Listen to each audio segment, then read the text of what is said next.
Eric Scott, who is with the Escambia County Democrat Party and the chair of the Democrat Party and the Black Caucus and many other things he do. Also, Mr. Bill Snow, who is the author of the great book From the Project to the Boardroom. We have Bill Lewis Daggs, who is is one of the chair of the CDC in Okaloosa County, and also Christine Forrest in Santa Rosa County. Mr. Vernon Watson, I don't see him. He's supposed to be on tonight, but no, he's sitting it out. Oh, he's sitting it out. Okay.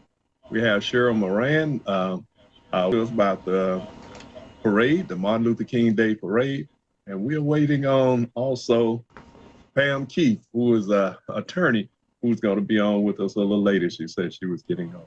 So we're going to get started. Derek, we're going to start with you and what was we were talking about at the Democrat state party tonight. Well, yeah, let me first start by saying hello to everybody and good afternoon or good evening and Happy New Year, because I know this is our first show of the new year. So I'm happy that we're all back. We had a lot of conversation. A few of us were just on an all call for all Democrats in the state of Florida, where we had a lot of interesting topics. We've gotten our fired up in our vision, and let's just say we have a lot of work to do in 2024. There is a lot of interesting legislation that has already that's been set to hear in the Florida State Legislature, and it's going to be incumbent upon all of us to make sure that we share with people what that legislation looks like, because a lot of it is detrimental not only to the state of Florida, but in particular to Black folks and communities of color here in the state. It's going to be a tough fight, but we're going to do our best, as I'll say, as we can. But I would say stay tuned. We heard from State House Leader Driscoll, State Leader for the Senate, or Leader Tracy Davis, Representative Anna Escamani, and a few other folks today in the state of Florida. So everybody's saying, the same thing, which is we got some work to do. So let's just go about it. I'm sure we'll talk about some of the legislation at a later point in time, what we have, but it's going to be incumbent upon each of us to make sure that we, register as many people as we can, emphasize the importance of those that we registered to actually get out to go and cast their vote, not only in the primary, but also in the general election, and make sure, while it's still available for us, to register as many people for vote by mail. But it's going to take a lot of hard work and a lot of effort to make sure we can see some beginning to change in 2024 this year. Our number here is 850-206-3776. We want to hear from you because this is an important night. As Derek said, it's the first show in the new year, and we want to make sure that all of you are participating and part of what we are talking about. We'll go to Cheryl so she can tell us about the Martin Luther King Day parade, and before we get into our other topics. Okay, well, thank you, Jerry. As you know, on Monday, January 15th, it is Martin Luther King's birthday, and we will be celebrating that in a big way here in Pensacola with the MLK Day Parade.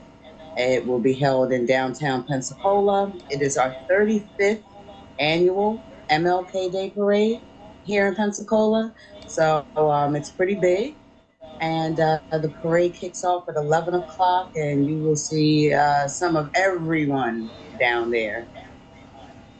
So, Cheryl, what is the cost of getting in the parade this year per car? The cost starts at $150. Although registration has closed, we are squeezing in a couple folks. So if you would like to be a part, please reach out to us. You can reach out to Jerry or any one of us, and we will make it happen. It starts at $150. That's just for like one car or one float. But if you have multiple, it goes up in increments of $50. All right. Is there anything else on the parade? Yes, our theme this year is Live the Dream, Achieve Excellence. It is one, a call to action that although King had a dream, we have to wake up and be actionable and live up to the excellence that he was about and he spoke about, and also to celebrate the excellence that is here in Pensacola. We have some wonderful Black businesses and leaders, and we just want to celebrate those people and those organizations and entities on that day. Oh, and our parade grand marshal this year is Mr. Aaron Watson. Great. He deserved it. Christina, how you doing? Hi. I'm doing great. How are you today? Great. Good. So for Santa Rosa County, we have quite a few events going on for Martin Luther King Day celebration. We've got a prayer breakfast Saturday, January 13th at 10 a.m. at Christian Life Church. And that's on 4401 Avalon Boulevard in Milton. The cost is $12 for the prayer breakfast. There's a commemorative church service program, which will be Sunday, January 14th at 6 p.m. That's going to be at Mount Pilgrim African Baptist Church on 5103 Dr. Martin Luther King Drive in Milton. Again, that'll be at 6 p.m. and that's open to all. The parade will be Monday, January 15th at 10 a.m. It's going to be a new parade route, and the parade will begin at Milton High School, travel south on Stewart Street, and end at Elvis Street. And then right after the parade, we have our block party at noon, and that's going to have food, games, family entertainment. We are asking for all of the events, if you could please bring canned goods, non-perishable food, and that'll be collected and donated to the Avalon Church for their food pantry. Okay. Hey, Derek, Pam is in the waiting room. No, I don't have. There's not one. I don't see anybody there. Okay. And plus, I don't have a waiting, so I'm not sure if I'll resend her the message just to make sure she got it. But we don't have one.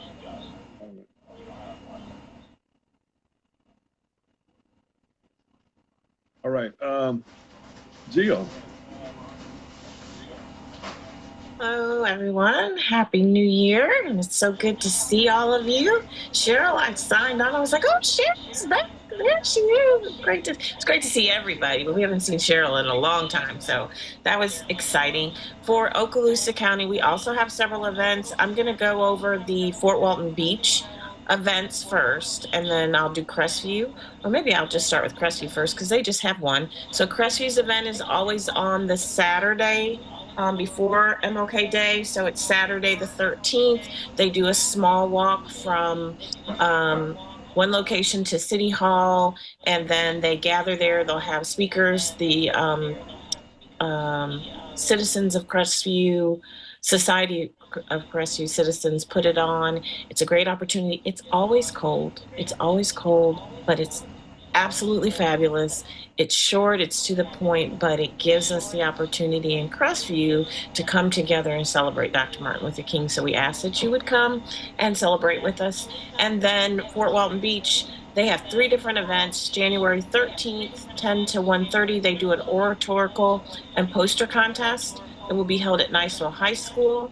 Then on the 14th at 5 o'clock, they'll do an MLK observance program at Beulah First Baptist Church.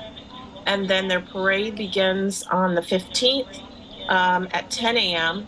It will be followed by a rally at 12 to 2 at Chester Pruitt Park. So we just invite you to either of our counties, come out, join in. It'll give us an opportunity to kick off 2024 together, fighting for what we need to fight for. Thank you so much. All right. Derek, you take over. I'm trying to get Pam this ID. Sure, absolutely. I'm sending it to her now. Just send an email again, so she should have it. But I wanted to ask Cheryl if she didn't mind if she had available just some of the other activities for MLK that are going on that weekend, if you have them. Yes, thank you. Thank you for that. So the MLK CCC does have other events leading up to the parade. On Thursday is our youth extravaganza, and that will be held in Quintet. Derek, do you have that address in front of you? I can take a look. Hang on. Okay, I'll go on with the other events. That's on Thursday, the youth extravaganza. On Saturday is the MLK parade, the prayer breakfast, and that is held at the Wright Place on Wright Street in Pensacola, and that is at 8 a.m. Tickets are $20. And on Sunday is our religious services held at Greater Little Rock Baptist Church, and that's 801 North A Street. And that is at 3 o'clock, correct? Yeah. Mm-hmm. Okay. All right. And, thank you. yeah, just to reiterate what you were saying, the youth extravaganza is at St. Matthew's Missionary Baptist Church at 3047 Highway 95A, which is out in Quintet. I see them laughing at me. And I know it's probably because of the way I said extravaganza, but that's okay. You will take any word and you will just make it extra. Extravaganza, the gala. Anyway, in the stock world, we have new words. Here, let me go again. We're going to the extravaganza. Anyhow, that is where it is. What's that? 3. And you mentioned the prayer breakfast. The tickets, if you're interested, for those interested, I think you can get a table for $100. Yes, it's 5 to a table, so yes. Yeah. She's So back in the waiting room. Pam is back in the waiting room. I'm not sure where she got it. We don't have a waiting room, but I don't know what she's clicking on. Everybody else, nobody else, just so I'm clear, nobody else went through a waiting room, correct? Make sure she's getting the right code. If she's in the wrong waiting room with the wrong login code. Yeah, she might be in the wrong Zoom. I just sent it to her 2 seconds ago, but it's the same Zoom that I sent. Sorry, I'm not sure why she's in the waiting room. There is no waiting room. Yeah. Okay. All right, we'll try to get on as soon as possible. Yeah. But we want to talk about the pushing out. It's saying I'm unable to join the meeting. I don't know why. Yeah, the pushing out of the sister that's the Gabe, who is the president of Harvard University. Y'all want to start with that, Jill? I'm going to let Christina start with that one. Okay.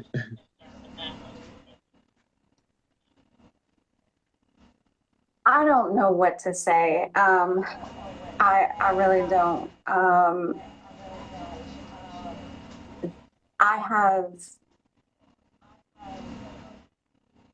just don't have words for it right now. I don't think she should have been kicked out. I don't know the whole story behind it. I just think it's kind of the same thing that's been happening on the different news stations.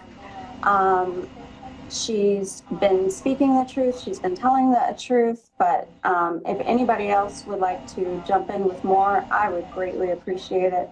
Yeah.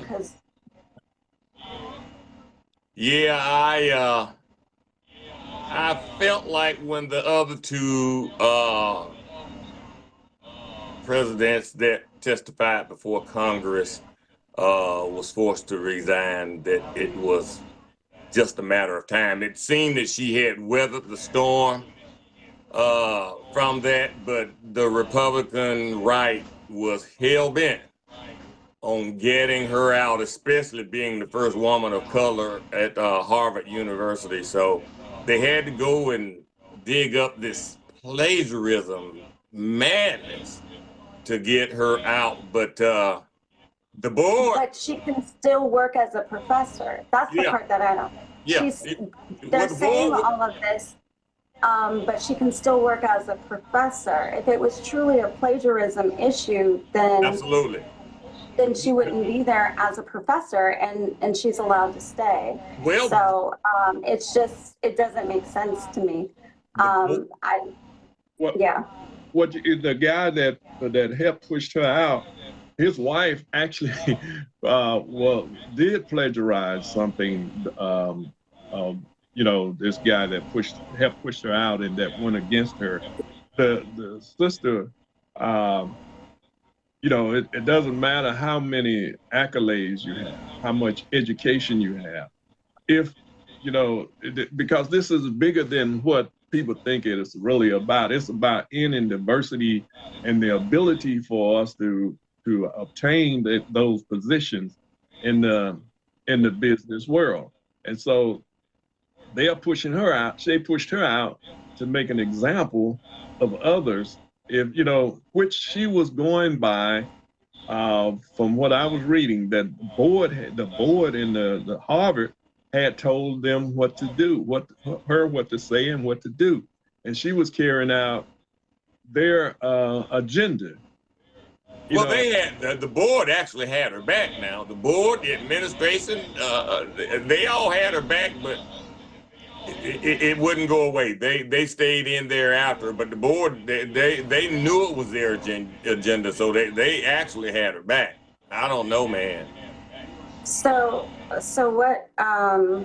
Let me quote this. So what ABC News said is, Gay, who will continue to work as a professor at the university, faced a heated congressional hearing about anti-Semitism in higher education, allegations of plagiarism, as well as a conservative campaign designed to eliminate what it calls the bureaucracy of diversity, equity, and inclusion. So that's what it is. It's trying to stop a DEI program. Because if it was truly about plagiarism, she wouldn't be able to work there as a professor. If it was about plagiarism, they could kick you out of school for going there as a student. You're certainly not going to be there as a professor. I think this more has to do with the allegations of anti-Semitism and the desire to stop any DEI program that's going on at Harvard. And it just shows, I think, Harvard it just shows where our country is right now and what's going on. And I really, it's ugly. I mean, it's just ugly. Yeah, in a nutshell, you nailed it. That anti-Semitism thing, look, man. Whew. There's a part of me that really does wish that when they testified before Congress, she had taken a different approach and said and spoke differently. That's just something within my very core that wish she would have said that there's no place on our campus for anyone to speak ill or attack another group that attends this college. That's just me. Yeah. I don't, to be quite honest, I don't think that there is anything that she could have said in any context that would have afforded her the ability to keep her job. I have a tendency to agree with that, Derek. I do. But that's why she should, on the caution, err on the side of right. That's exactly why.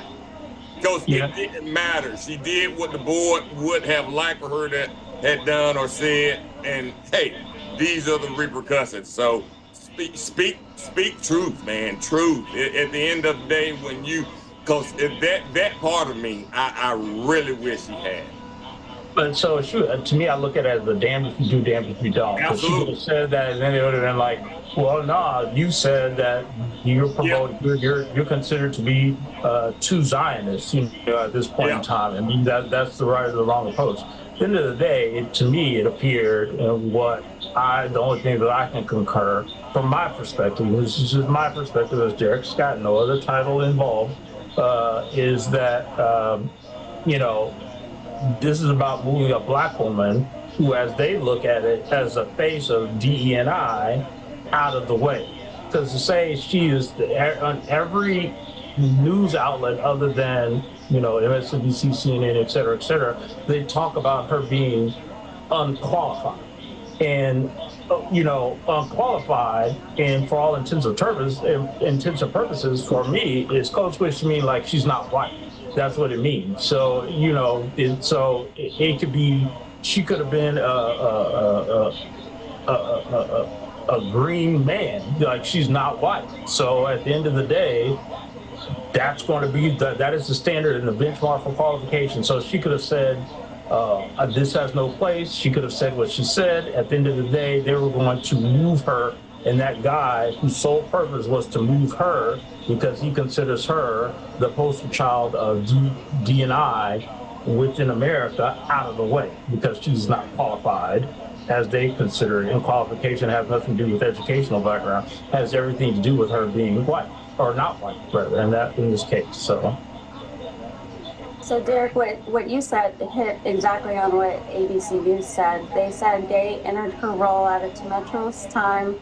Harvard was under spotlight for its affirmative action policy that allowed race to be used as one factor in its admissions process aimed at addressing racial inequities in access to higher education. She officially took over the position in July of 2023, just days after the Supreme Court set limits on affirmative action at the university. The decision came amid conservative attacks, again, on diversity initiatives or DEI in higher education. So exactly right. There wasn't a way out of this, no matter what she said. But it wasn't about plagiarism. They didn't have to go. So they just slandered her name through the mud. She hadn't been there, what, 7 months? 6 months. Yeah. So, and then what she was the face of DEI.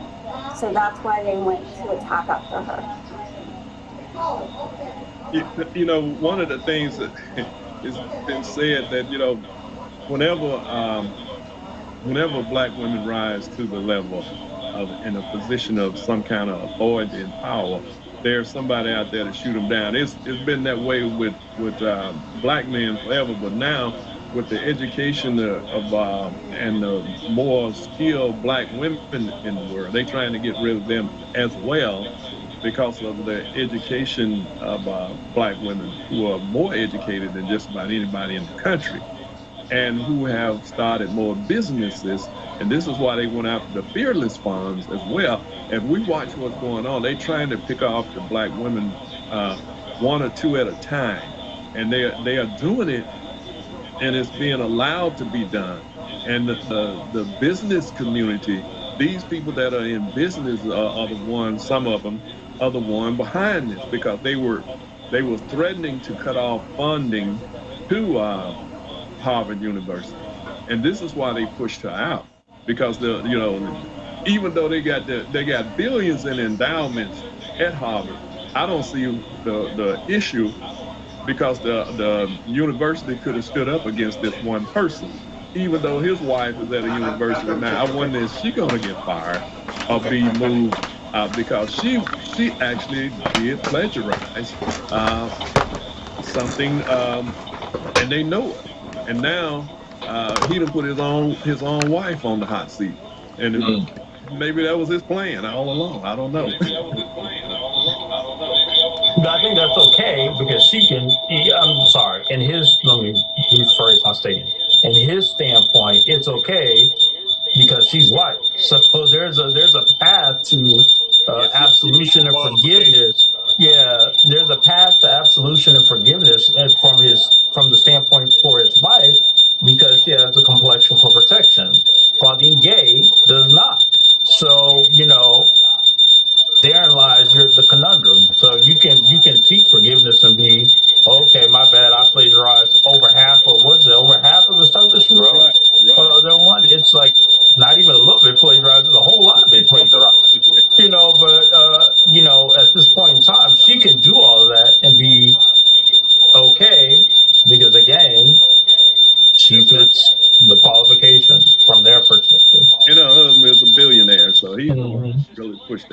But we're gonna bring in Pam Keith. She's on. Pam, how you doing?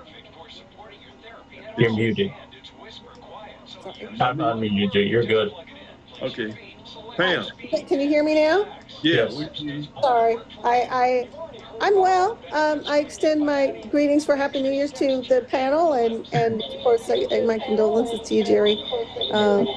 Yeah, so I don't really have a lot to add to this particular topic because I think we all know what the deal is. You know, we knew that it was a matter of time when you got somebody like a Black woman like Claudine Gay leading what many people, most white people, think is the premier academic institution in the country. She knew she had a target on her back, and we all know that to a certain cadre of white people, a Black woman in a position of that high power is just unacceptable. Just like a Black man in the White House is unacceptable, a Black female vice president is unacceptable, and it grates and it bothers them to the point where they will just put their whole self into getting rid of her. I'm not mad at the people who try to get rid of her, because that's what they do. I'm just kind of curious as to what our response as a community is going to be to the board members of Harvard University. Because they could have just said no. Right. They could have backed it. I mean, here we are talking about the people who came for her. What do we know about the board members of Harvard University, and what, if any, of those board members rely on relationships with the Black community? We never sit down and strategize on counter moves. We just sit around and talk about how pissed off we are. So what's our counter move? Are we going to lift Claudine Gay in some other way? Are we going to tell our top academic scholar Black children not to go to Harvard? Are we going to boycott Harvard? Are we going to point out the names of the board members and show up and protest at their offices and their businesses? What are we doing? Right. So do you think she should have did like Nicole Hannah-Jones did? Leave Harvard. What is your thought, Pam? I think that, I don't know her financial situation. I don't know her family situation. I think for Black people, especially Black women, every decision you make affects your entire family. So I'm not going to sit in judgment of Claudine Gay of what she chooses to do or not to do. I'm really just disappointed in the Black community that we always take it on the chin and we never have a plan on striking back, ever. We're just in a constant state of passivity and paralysis. So, it's not my job per se to come up with a plan, but the problem for the Black community is we have no entity to come up with a plan. Right? NAACP does not come up with plans. Urban League does not come up with plans. Alpha Kappa Alpha, my sorority, does not come up with plans. Right? Rock of Truth Baptist Church does not come up with plans. We don't have a Heritage Foundation. We don't have a Cato Institute. We do not have an entity that actually comes up with plans to clap back and make strategies and organize our community to move in a particular direction. The biggest problem we have is we do not understand institutional power. I'm writing a book. I'm thinking about writing a book called Institutional Power in Black and White. To start looking at the institutions that exist in the white community or in other communities that don't exist in the Black community and why they don't. And what's the problem? And how do our institutions, the institutions that we do have, how do they move? How are they boxed in? What are their missions, right? We have institutions that gather Black resources and then funnel them down to those who don't have resources. We don't have institutions that funnel our power up to push on those who do have resources, right? We don't lobby. Is there a K Street lobbying firm for the Black community? Not that I'm aware of, right? We think the people that we send to Congress are going to be there to advance the interests of the Black community. But Black people in Congress are exactly like every other kind of people in Congress. Their principal motive is to advance their own interests. It's not a dig, it's just a reality, right? Most people in Congress don't write legislation. They sign off on legislation written for them by corporations and by lobbyists and so forth. So who's writing the legislation for the Black community? Don't expect Benny Thompson to do that. He doesn't do that. Don't expect Clyburn to do that. He doesn't do that. But you know who does? APAC. APAC does that. Right? They will literally, like, who, NRA does that. Right? Moms for Liberty does that. We don't even have a Moms for Liberty of Black people. Right? We don't have any organization that coordinates our community to take over school boards across the country. Why not? There's more of us. I mean, there should be no school district in Alabama or Mississippi that's not run predominantly by Black people. I don't understand why we have no entity that makes a plan on how Black people are going to run for and take over our school boards. I don't understand why we don't have that. So you asked me what happened to Claudine Gay. What happened to Claudine Gay is exactly what happens to Black folks, principally because of our passivity and our lack of institutional power, our lack of comprehension around institutional power. Why, people don't even understand what the Federalist Society is. What is a Federalist Society? It's not like college Democrats. That's not what it is. College Democrats is about getting people registered on campus and voting in an election. Federalist Society is about grooming people to be in office, in the judiciary, running cities, blah, blah, blah, blah. It creates contacts and connections for them, and it's a vetting system. So we have HBCUs. Do we have a vetting system at our HBCUs to prepare people for public service? That's a good question. I mean, FAMU has a school of journalism. That's great. I think that's fantastic. Where's the School of Public Service? Do you know how many people have poli-sci degrees and have absolutely no idea how to run a campaign? What are we studying when we're studying poli-sci? We're not studying how to win campaigns. We're not studying how to run campaigns. We're not studying how to finance campaigns. We're not, what are we studying? I don't know. I don't get it. What are we doing? What are we doing? Right? I literally wrote a curriculum to try to get Howard University to create a program to train Black college students to be campaign leaders, to lead and run campaigns. Why? Because we have campaigns every 2 years, and that people make money that way. You make a good living running campaigns. If you actually know how to fundraise, you actually know what the laws are around campaign finance and how to run a campaign. If you could be somebody's campaign comms person, you can be somebody's political director, you can have a career. Do we have a track where we teach Black people how to run campaigns? No, why not? Don't ask me. Seems obvious to me that we should have that. Should. I agree with you. We should. So I mean, I'm sorry, I'm ranting, but forgive me, I'm ranting, but I'm like, look, it's the same thing. It's not that we don't know what we need, it's that we don't start to think about how to plan and organize and strategize around what we need. So, Pam Keith, I gotta tell you, you really inspired me when you were down here in Florida. I contributed to your PAC. I listened to your podcast, What It Really Means. I mean, I was all in because what you were speaking was truth, and we didn't have that. We had a lot of talk, but we didn't have truth, like to really, really break it down and have that knowledge of where it is. We had a lot of reactions. We didn't have a lot of things pushing through.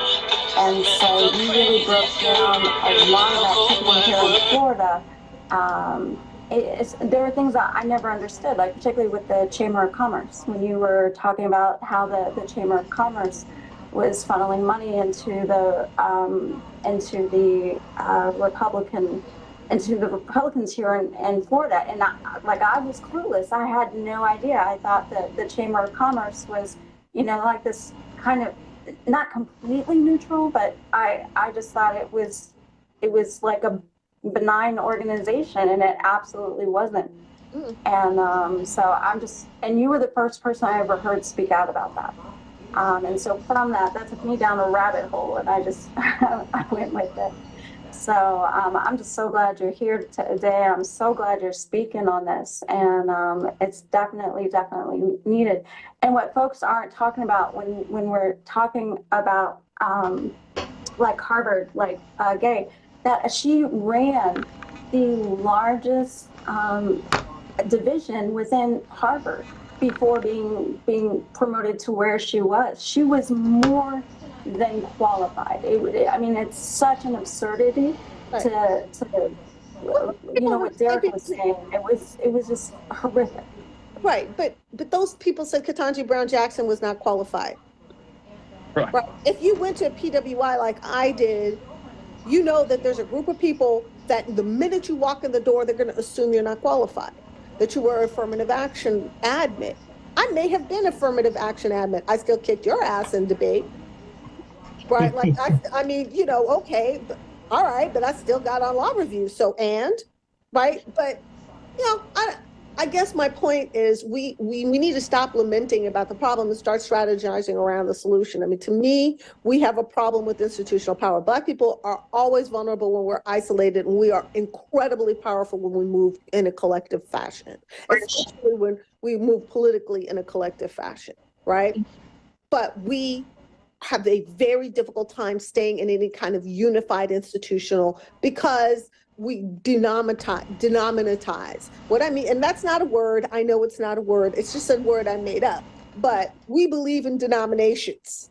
Because it's like, you can't have I mean, I was where was I in Pensacola, and you got like literally a Baptist church every 500 yards because you have to denominatize, right? Whereas if you got all of the Christians in Pensacola together, Black Christians, to do something, you could really do something. But no, can't have that. You got to have the Church of Christ and the Church of God in Christ and the Church of, you know, Pentecost.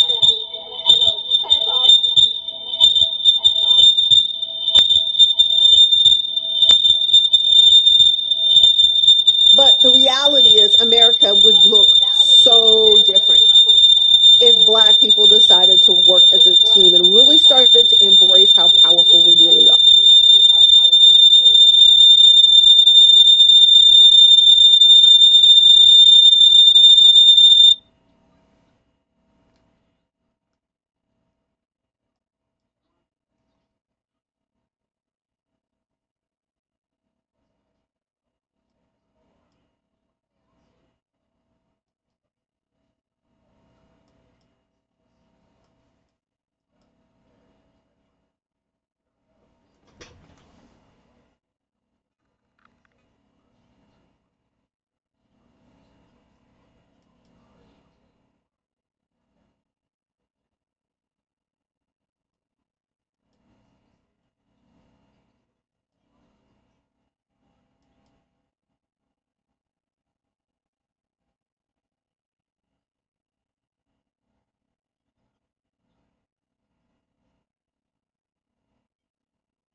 resilience of our ancestors just by remaining alive and